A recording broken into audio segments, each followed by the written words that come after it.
All right, well, good afternoon. I was going to say good morning. Good afternoon, cohort A? Yeah, cohort A. I'm easily forgetting. All right, listen.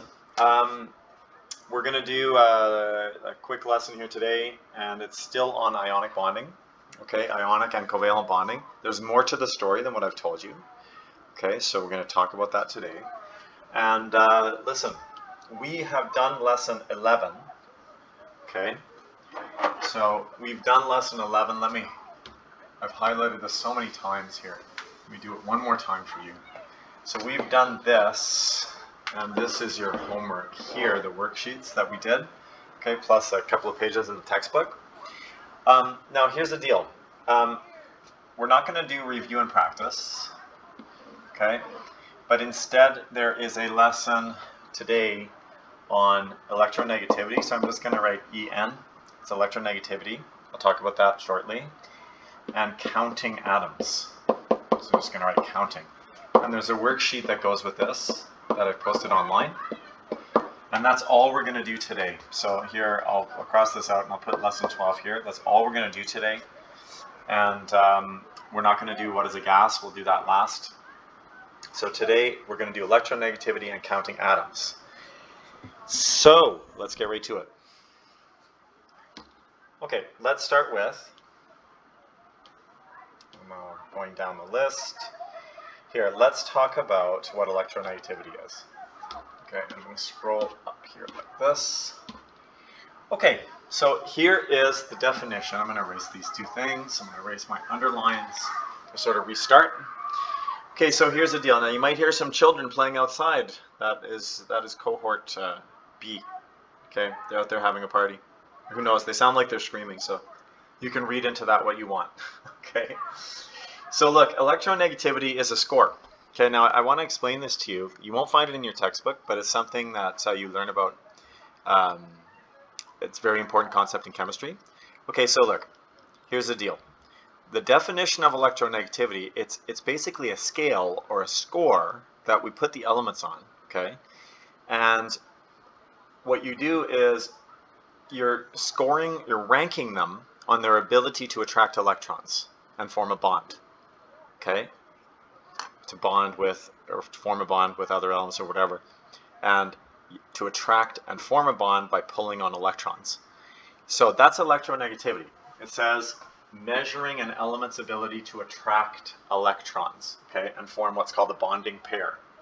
So, just in arbitrary fashion, the high score is 4. So it's kind of like how strong you are, okay? And what we'll do is we'll rank everyone in terms of strength. Of course, I would be a 4 in your class, and then the rest of you would be around 0, I'm guessing.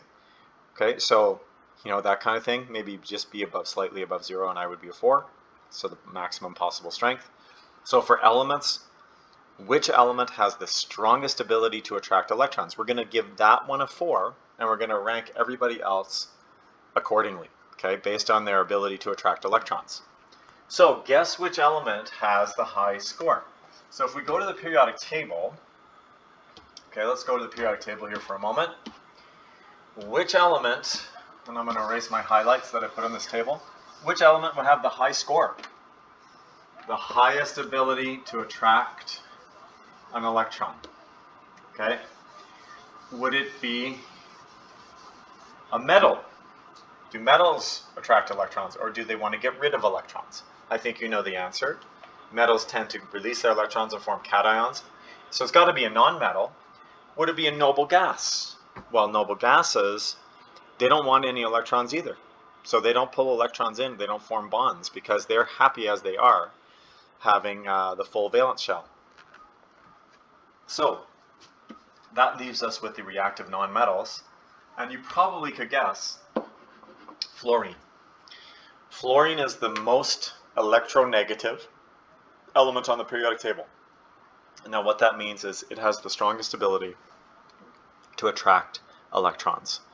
Why? Because it is the smallest element, okay, of all the reactive nonmetals. It's the smallest. So that means that the electron cloud is close to the nucleus.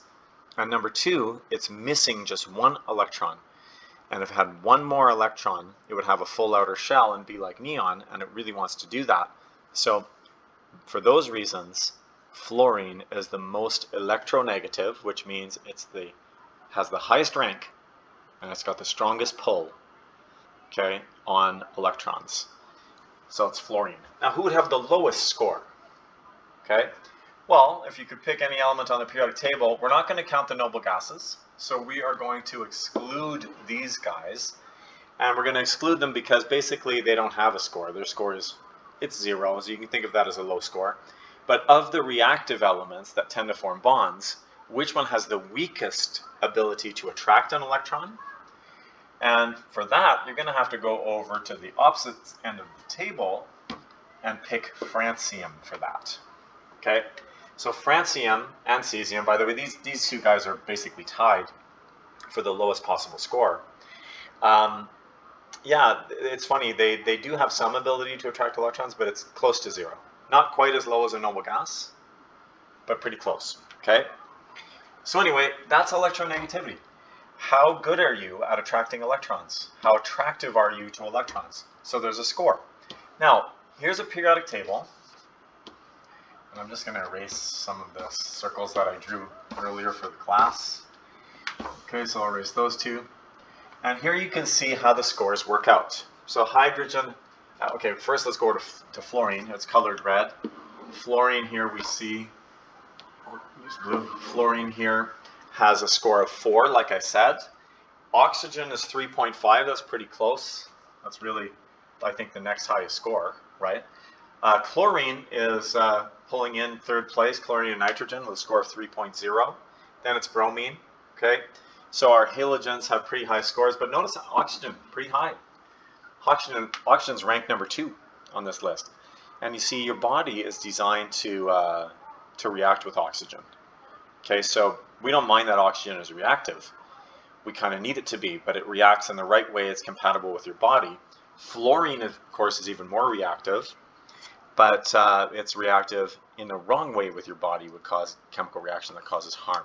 Your body's a chemical machine, so we do need reactive things in our body. Oxygen happens to be compatible, where fluorine is not, and neither is chlorine and a lot of these other elements. Okay. All right.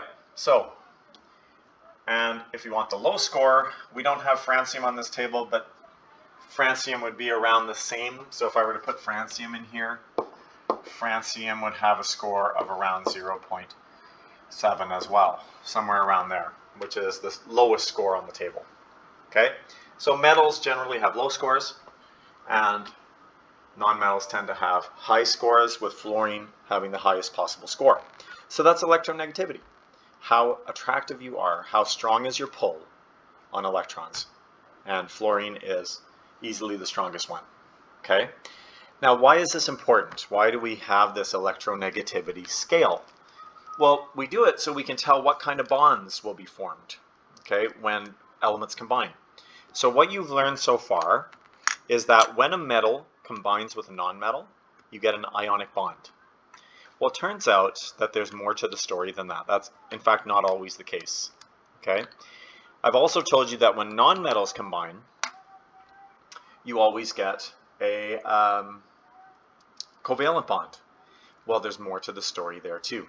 See, what happens is it really depends whether you get ionic or covalent bond, really depends on how strong the pull is between the elements that are competing for the electrons. Okay? So say, for example, hydrogen were to combine with fluorine. Well, hydrogen has a score of 2.1 and fluorine has a score of 4. So fluorine has a lot more pull than hydrogen, but is it enough to take the electron away from hydrogen and for it to become a ionic compound where it's give and take, right? Will hydrogen form an ion? Now the answer to that question is a yes, it will, okay? But when hydrogen combines with chlorine, okay, hydrogen and chlorine, or hydrogen and bromine, for example, the answer is a lot less clear, okay? Well, it's clear, but it actually won't be ionic in the case of hydrogen and bromine. So anyway, here's the deal.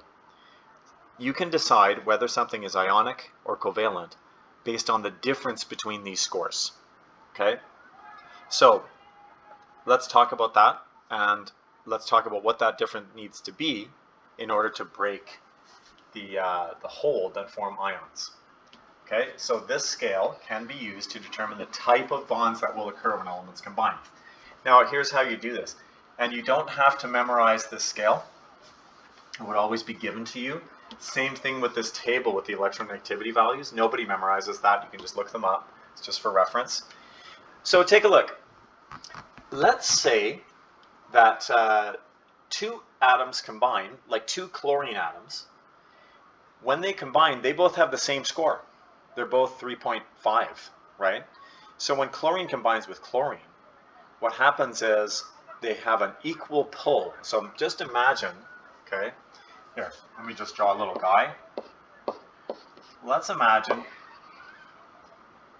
that you have two guys, okay? They're both chlorine, okay? So there's two chlorine, two little guys.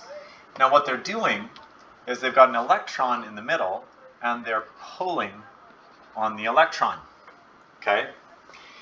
So they both have the same strength. They both have a strength of 3.5 and 3.5.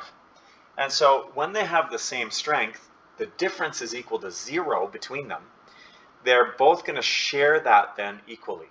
So what they do when chlorine combines with chlorine, they will share an electron, but they both have the same strength. So that's a totally covalent sharing, like it's like equal partners sharing, because they have the same strength. Okay? So here, chlorine and chlorine, that makes them like equal, okay? Because they're both the same strength. So whenever an element combines with itself, and chlorine does that, oxygen does that, fluorine does that, okay? Iodine does that, bromine does that.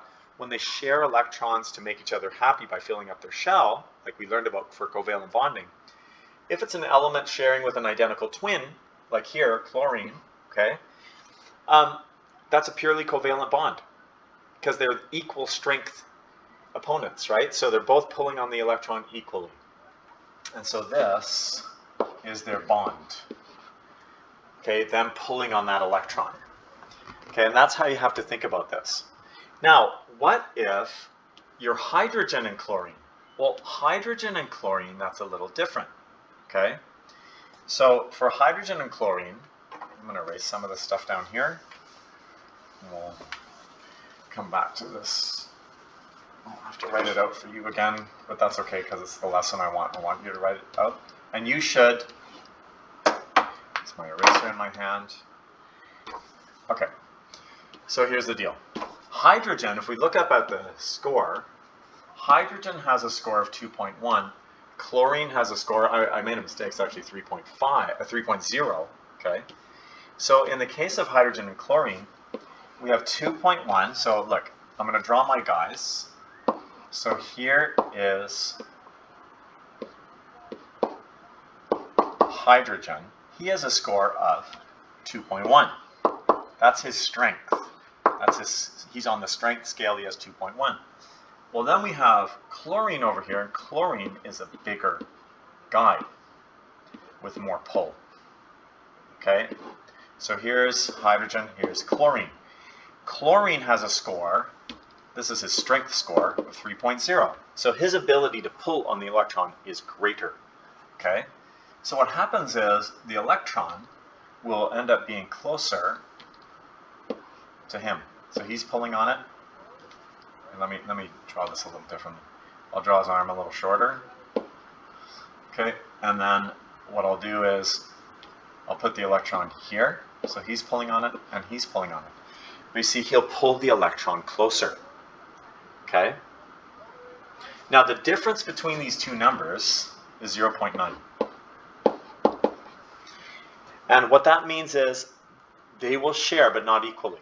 Okay, so I have a little scale here for you. If the difference in strength is bigger than 0.4, so that's the difference in electronegativity, the difference in strength, if it's bigger than 0.4, you're in this zone here, and it's still a covalent bond. They're still sharing. In other words, chlorine isn't strong enough to strip the electron away from hydrogen, okay? So it's still covalent, they're still sharing, except what happens is chlorine is strong enough that it pulls the electron closer to itself, and so we have a polarized molecule. So this end of the molecule will be negatively charged as the electron is closer to the chlorine, and this end on the other side will end up having a positive charge. We call this a polar molecule that has a positive end and a negative end on it, okay? So it's still covalent, but we call it polar covalent. That means they're still sharing, but not equally. The guy that's stronger will pull the electron in closer, okay? Now, if the difference in strength is bigger than 1.7, then what happens is the stronger guy will actually break the hold of the weaker guy, okay? So let's take this example over here. Pardon me, of sodium and chlorine. So again, chlorine is 3, sodium is 0.9. So its strength score is 0.9.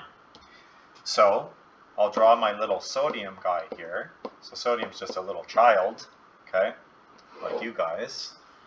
And chlorine is this big dude over here who's a lot stronger, okay? And what happens is, what chlorine will do is take the electron away, okay? So the electron will actually go over to the chlorine. So here, your sodium has a score of only 0.9, whereas the chlorine has a score of 3.0, okay? So it's 3.0. The difference between these two numbers is 2.1. That's the difference, okay? Now, if the difference is bigger than 1.7, 1.7 being the breaking number, so this is the number where you break the connection from the weaker atom, then what happens is they split apart and form ions, okay? So they don't share, it's give and take, okay? So this one will become Na+, and this guy will become Cl-, because he's taken the electron away and broken the connection, okay, from the sodium from its electron. So here, they break the connection and electrons are transferred to the negative anion, right? And that's it. Okay, so if you understand the scores here, what happens is the electronegativity will tell us what type of bond will form between two elements, okay? So if we have chlorine and chlorine, that's going to be like an equal competition. They're going to share it equally then. That's a covalent bond. If the difference in the numbers is greater than 0.4, so if they have differences in strength greater than 0.4, anything less than 0.4, we say it's covalent. But if it's greater than 0.4, what it means is one guy has a stronger hold than the other, and so that the molecule starts to be polarized. So they'll still form molecules, they'll still share, but you'll get a polarized molecule if the difference in strength is anywhere between 0.4, I'll highlight here, 0.4 and 1.7. Now, 1.7 is the breaking point. So if the difference in score is greater than 1.7, now that's an ionic bond, because you're going to break the connection from the electrons, usually from the metal. It'll be broken away, and the non-metal will then receive the electrons. Okay. Now, why am I telling you this? Well, it's just because it's not just always the case that a metal and a non-metal make an ionic bond. That's not it. Like in a grade 9 textbook, I might say that. That's not always the case.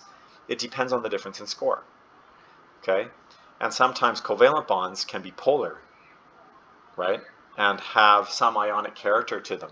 So like ionic character is like on a scale, right? Like if you had a difference in strength of 1.8, that's just past the breaking point. You're not going to have the same ionic character as a difference in score of, let's say, 3.1. Like let's say when you combine sodium and fluorine and you make sodium fluoride. Sodium fluoride would be highly ionic because the difference is 3.1. It's extremely high difference. And so you'll get a highly ionic compound where like the characteristics we talked about of ionic salts, where they're like they have high melting points and so on. They're soluble in water. Well, you might not get as much of that for the guys that have a weaker ionic character. Okay, so like the ionic character is on a scale that increases as you move across this line. Okay, and it all has to do with the differences in their scores. All right, so let's do some examples. Okay, that element there is gold 3 oxide. Gold 3 oxide, and you know how to name these things, right? So I'm not going to waste your time naming them. Now, if I look up gold on the periodic table, okay, with the scores, gold is right here. There's gold for you. Gold has a score of 2.4. Oxygen has a score of 3.5. Okay, so subtract those two numbers. I get 1.1. So you were told already that when if gold is a metal and oxygen is a non-metal, okay, that should be an ionic compound. Well, there's more to the story than meets the eye. If gold were to combine with oxygen, you actually get a difference of 1.1 in their electronegativity if we subtract. So we're subtracting 3.5, right, minus, what was gold? Gold was 2.4? Yeah, that's perfect. Okay, so minus 2.4 equals 1.1. That's how I got that number. And what you find is you don't get an ionic bond, you get a polar covalent bond. So when oxygen combines with metals, we call that oxidation of the metal, or like when that happens to iron, it's called rust. So in other words, when gold gets rusty, rust in general does not have a high ionic character to it. Like it's not like soluble in water, very soluble in water at least, stuff like that. Okay, and that's because it's more of a covalent bond. Okay, so it's polar covalent, so there is some polarity to it, but it is not enough to break the connection between the gold and its electrons. Okay. All right, let's do another example. Let's try here. Little nomenclature test for you. What's the name of that compound? FeO. Is it iron oxide? I don't hear any answers, but are you thinking in your head, is this iron oxide? If you're thinking yes, you'd be incorrect, because you have to include a Roman numeral with that, because there are two versions of iron. So when you're being asked to name compounds that are involve metals and nonmetals, we refer to our periodic table, okay? And you look at the second page and you try to find iron. I've highlighted iron for you. Iron comes in two varieties. Iron 2, which has a charge of +2, and iron 3, which has a charge of +3. So the question is, which version of iron do we have in FeO? Well, we know that oxygen has a charge of -2. That's not up for debate. Okay, oxygen is not multivalent, so it's always -2. So which version of iron do we have? Well, if it was 3+, if we were to combine the 3+ version, we would use the crossover rule. So you cross these numbers over and you would get Fe2O3. But that's not what we had, so that's not right. We didn't have this, we had this. So it can't be that version of iron. Well, does the other version work? Well, iron with a +2 charge, does that work with the oxygen with a -2 charge? Well, yeah, these are going to combine in a 1-to-1 ratio. So FeO will work. That's right. Okay. But now, that was a little nomenclature quiz. Okay, writing chemical formula quiz. So that's iron 2 oxide, if you like. Okay, is the name of it. So this is iron 2 oxide, right, is the name of that compound. But is it ionic? Is it an ionic compound? Okay, well, let's look up iron on our strength chart, our electronegativity chart. So iron is 1.8, and we already know that oxygen is 3.5. So let's do a little math. Okay, so 3.5 minus 1.8, How much is that? Well, if I'm doing the math right, I get 1.7. Now, if you look at 1.7, 1.7 is right on the dot. 1.7 is just enough to break it. So we would say that it is right on the threshold between, you know, polar covalent and ionic. Okay, so we'll have some ionic character, but also some covalent character. Okay, it's kind of funny. It's not an all or nothing thing. Okay, so its degree of ionic character increases as the electronegativity differences increase. So it's ionic, I would say, but weak ionic character. Okay, so it's right on the line where it becomes ionic. Okay, but like I say, it's not all or nothing. It's a sort of gradual scale. Now let's try one more, just for practice. And then I have one more thing in this lesson, and that's all for today. Okay, but it's kind of important, so we'll talk about that in a moment. All right, let's try something that is more, that works out in a more obvious way. Okay, let's try the nonmetals. Let's go there. So how about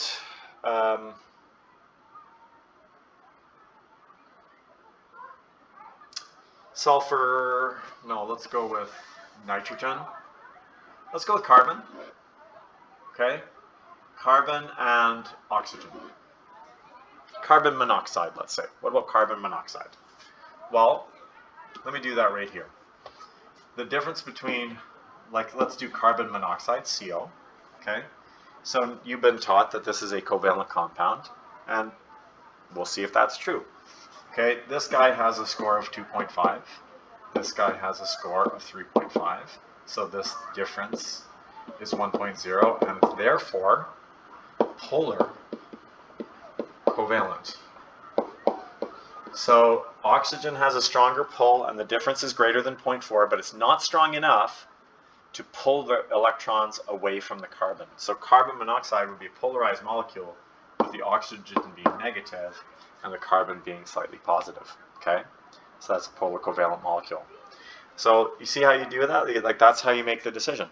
So is the book right that whenever you combine a metal and non-metal, you always get ionic compounds, and you know, whenever there's two nonmetals, you always get covalent? Well, not necessarily.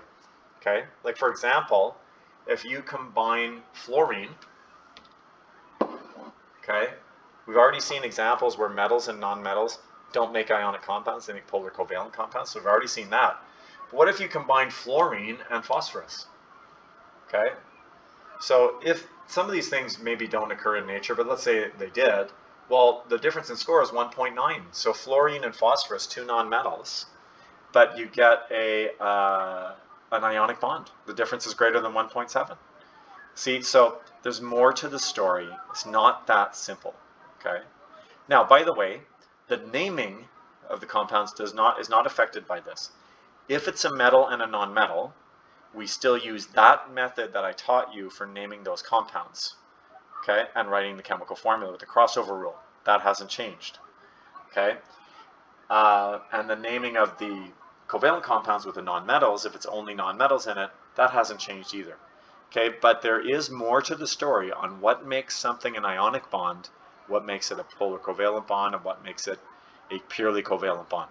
And so now you've got the whole story. Now, by the way, no one has to memorize this except Ada, of course. But no one else has to, well, and Kate, I'm sorry. I'm talking to cohort A, so Kate, this is on you. But everybody else, you don't have to memorize this. You'll be given the scores, you'll be given this little chart at the bottom here that we're looking at right now with the scores of 0.4 and 1.7 on it. And so you just have to remember what to do with these numbers. These numbers are strengths, right? Like how strong they are. It's called electronegativity, how attractive they are to electrons, okay? And it's the differences in those strengths that determine the character of the bond. All right, that's it for electronegativity. Let's move on and talk about how you count atoms, okay? And I found this little picture here online, so I thought I would share it with you because it's kind of nice. Some students will complain about this and they'll say, wait a second, what's with the brackets and all this? Like, can't we write this in an easier way?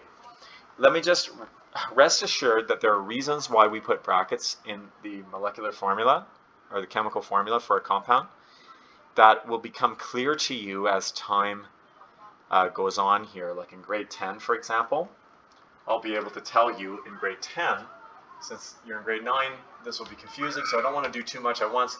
But this thing I'm highlighting in yellow, this thing that's in the brackets, is called ammonium. And ammonium is a group, like it's a group that exists as a group within the molecule. So we put brackets around the group for that reason. And there are lots of these little groups, and you'll see some of them on the assignment I have for you. But you don't need to know about the groups. You just need to know how we count atoms, okay, in the like how we take into account these numbers here. So let me explain. All right, first of all, let me circle in blue for you the molecule. It's an ionic compound, but anyway, let's just call this the molecule. What I just circled for you is the molecule itself. Okay, that molecule actually has 2 nitrogens in it, 8 hydrogens in it, and 1 oxygen in it. Okay, this number in front that I'll highlight in yellow, that number in front is called the coefficient, and that is how many molecules you have. Okay, so your job in grade 9 is to be able to count all the numbers of atoms of all the elements you see in here. So here there's nitrogen, hydrogen, and oxygen in this molecule. You have to be able to count them all and tell me how many there are. Okay, and that's something that we learn about in grade 9. In the future, it's very important to do this when we do balancing chemical equations in grade 10. So, but for now, we're not going to do that part of it. We're just going to count them. So let me explain this to you. And here's the deal. Okay, let's say, I'll do this on the margin. Let's say I have 5H2O. So this coefficient is the number of molecules. And it's called in math the coefficient, the number that's in front of everything. This subscript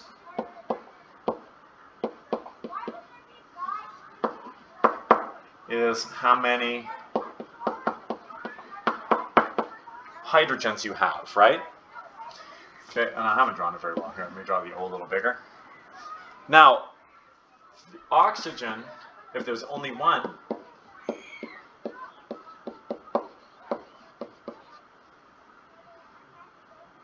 I'm just going to say we don't write the ones. Okay, so there's only one oxygen. We don't put O and we don't put a 1 there. Okay, ones you leave blank, it's implied. Okay, in fact, if I were to take the 5 away, there'd be 1 molecule. So for it works for coefficients and for subscripts. We don't write 1s. Okay, so you understand, if I have 5, like H2O is a molecule, 2 hydrogens, it's the, you know, the molecule, the atom molecule or whatever. Or if you want to put 2 little buns, if you have long enough hair, put 2 little buns on the top of your head. Okay, and you make your own, like your head becomes like sort of the water molecule. Okay, the H2O molecule with 2 H's, and your head is the O. Well, if we had like 5 kids like that, well, we'd have 5 molecules. So the coefficient tells you how many molecules you have. Okay, and in this case we have 5, but each molecule is still just H2O. It's 1 water molecule, but you have 5 of them, let's say, in the glass. Of course, there's many trillions of them in the glass, but that's how you count them. Okay. All right, so let's do some examples. And here I have an example. This compound is called lead nitrate. We'll learn about how you name substances like this in grade 10. But for now, let's just see if you can count the atoms in this thing here that's called lead nitrate. Okay? So, first of all, how many molecules of lead nitrate do you have? Well, I'm going to circle the molecule part. That's the molecule. So this number in front is the number of molecules. So the coefficient is the number of molecules. So you have 7. Now, how many lead atoms do you see here? Well, each molecule has just 1. There's only 1 of those. But since you have 7 molecules, 7 times 1 is 7 lead atoms. No problem so far, right? Now let's do the nitrogen. There's 1 nitrogen here, but it's inside brackets that 4 will multiply, everything inside the bracket will be multiplied by 4, but only what's inside the brackets, not the lead. Okay? So there's actually 4 nitrogens, and since there are 7 molecules, 7 times 4 is 28 nitrogen atoms. Okay? Now oxygens. Oxygens, you have 3 in there, but everything in the brackets is multiplied by 4, like we said before. So 7, and then we've got 7 molecules. So it's going to be 7 times 3 times 4, 84 oxygen atoms, okay, in total. Now, if we add them all together, we get a total of 119 atoms. Okay, now if you get all that, you're good for the assignment then, because that's basically all there is to it. Okay, I don't think I had any other examples here. So let me get to your assignment, and then we'll finish here like this.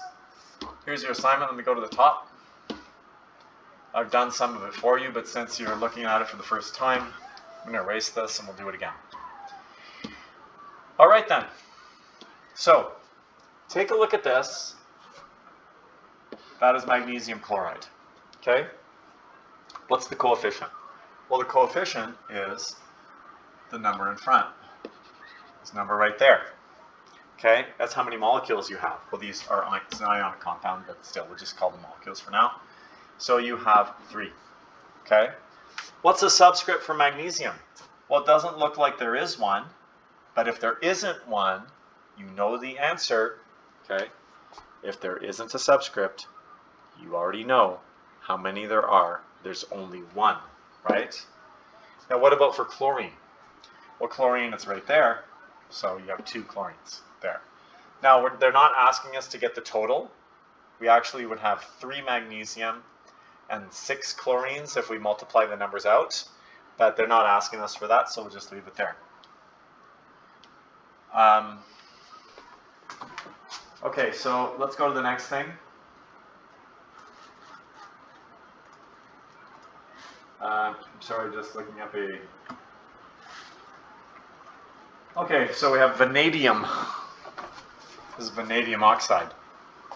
Okay, I guess vanadium has a charge of +5. Okay, so vanadium oxide.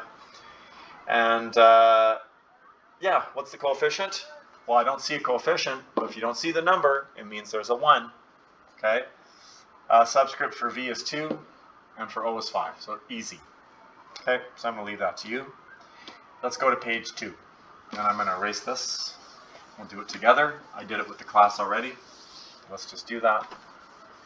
Okay, so here's our chemical formula. Now, the coefficient that's in front of it is a 3, so that means we have 3 molecules. Okay, so that coefficient is the number of molecules that you have. Now, number of elements. I see sodium, sulfur, and oxygen, so there are 3 elements. It's only a coincidence that those 2 numbers are the same number. So let's list them in order. Sodium. It's asking us for the name and not the symbol, so I'll write it. Sulfur. Okay. And finally, oxygen. I'm getting a little distracted here. Sodium, sulfur, and oxygen. All right, so how many atoms of sodium do we have?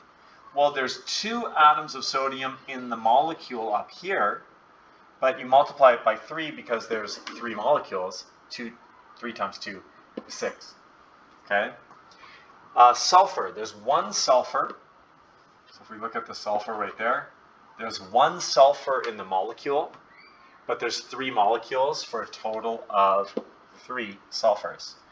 Now oxygen, there is 4 oxygens in the molecule, but there's 3 molecules. 3 times 4 is 12. Now, 6 plus 3 plus 12 make 21 atoms in total. And the number 3 in this formula up there is definitely the coefficient. Okay? It's the coefficient. Okay, you with me here? That's it. That's all you got to do. So I'm going to ask you to fill in the rest of this, and then we will take it up together the next time. Well, we'll take it up together tomorrow. All right, so guys, that's it for today. The lesson is around 40 minutes in total. The electronegativity took longer to explain. But the counting atoms is actually pretty easy. All grade 9s, regardless of level, must be able to count atoms in molecules like that. Okay, so that's it for today. Have a good day, guys, and I'll see you tomorrow.